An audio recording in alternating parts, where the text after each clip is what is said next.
what's up, y'all? Welcome back to my YouTube channel, CAC in the Spotlight. Hit the like button, subscribe, leave a comment, and share this video. Now, usually, I would give my commentary at the end of a video presentation, but today, I'm gonna go first, and then I'm gonna turn it over to this beautiful sister here and let her drop some gems on y'all. Y'all take notes, coming straight out with the truth just like this. Women, you've been lied to. The sexual liberation movement in many Western countries has set women up for failure. Men will never respect or desire to be with a woman who has been reckless and irresponsible with her body. Her purity is what matters the most to men. There is a double standard for men and women. I didn't create it, but I am not going to change it. Men's biological imperative is to take care of his kids, not someone else's. Men want and need respect from society and their peer group. A woman with a low sexual past does not reflect well on the man because that woman signifies that she doesn't respect herself, and because she doesn't respect herself, she cannot respect the man that she's with. Another point, because we live in modern times where everybody is sexually liberated and women are letting dudes shoot up the club willingly without using protection, men want to steer clear of contracting unwanted, life-threatening, life-changing STDs such as HIV. And my last point is this: men, we are naturally possessive.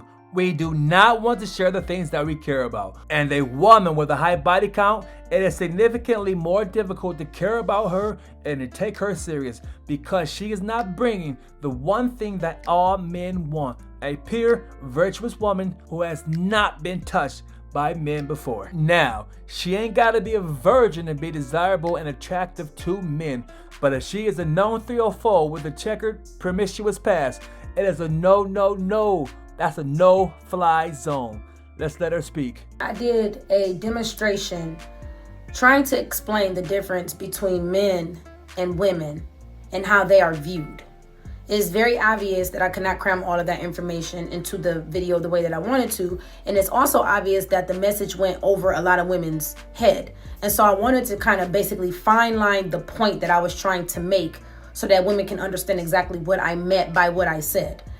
I'm not going to be as sarcastic when giving the message because I genuinely want women to understand the difference without making them feel as though someone's trying to shade them, belittle them, or make them feel some type of way. So with that being said, I still have Ariana and I still have Big Mike. Ladies, when I was pouring the different materials inside of this bottle, it wasn't about sperm. So I seen a lot of y'all say, well, what if we use condoms? We don't have all of those male sperm swimming inside of us. I wasn't necessarily saying that that was the sperm. The different items that I was mixing together was for me to identify the different bodies that you had sex with. We were talking about body count, correct? Correct.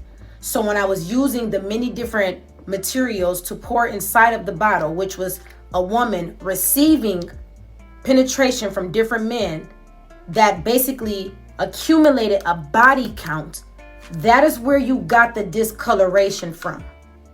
We weren't talking about the medical part of it. Obviously, a woman and a man can both get an STD. We were not speaking on that. The discoloration is to identify your body count. And when you are a woman that moves around in a reckless way, trying to be like a man, you are now identified like what this bottle looks like. You're identified as a woman that looks nasty. You look trifling. You look like you don't have no self-respect. You look like you don't care about yourself. You look like a woman who has very little value. And you are now going to be viewed as a woman who has very little value when you accumulate a high body count. Another difference between men and women is that usually when a man has a high body count, most women find that attractive.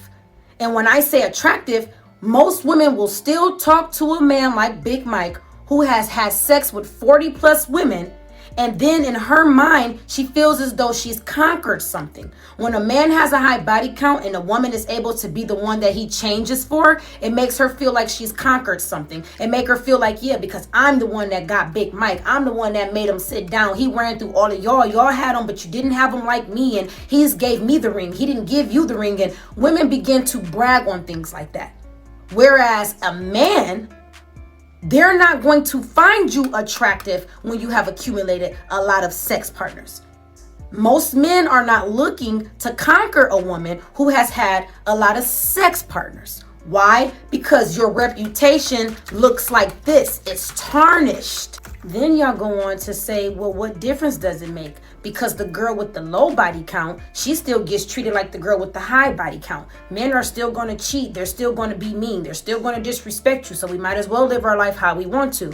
Yes, you can live your life exactly how you want to, but make sure that you're honest about the life that you're living. Therefore, if you see a woman such as myself or anybody else speaking on a high body count, if you are at peace with the way you're moving, then you should not have nothing to say. The truth of the matter is, most women is not at peace when they're moving like this. Most women are not happy when they have accumulated and made an image for themselves and created a nasty reputation for themselves. It doesn't matter how much a woman tries to convince herself that she's okay with moving around like this. I can bet my bottom dollar she is not. I've spoken to too many women who has come to the conclusion that you've done nothing but tarnish your character for the same men that you swear wasn't nothing. If you see that the men aren't anything, whatever the case might be, why do you want to join them? Why would you want to join something that's of nothing? If these men ain't nothing, why do you want to make yourself nothing? Women are competitive. So women are still going to date Mike simply because they're going to want to say that they're the ones who got Mike to be able to commit to them. I'm the one that was able to sit Mike down and make him a family man. Whereas men are not going to look at you as value, honey. So it doesn't matter how much in your mind you want to try to convince yourself that you can move like Mike. You cannot, because men are not going to look at you as something that's valuable. They're not going to respect you. They are not going to want to marry you. They are not going to want to give you that true love because they're not going to want to trust you because you can't even trust yourself to make sound decisions. Then I seen a woman say something like, well, what difference does it make? The women with the low body count still get treated like the women with the high body count, so we might as well just do us. That's fine. Do you?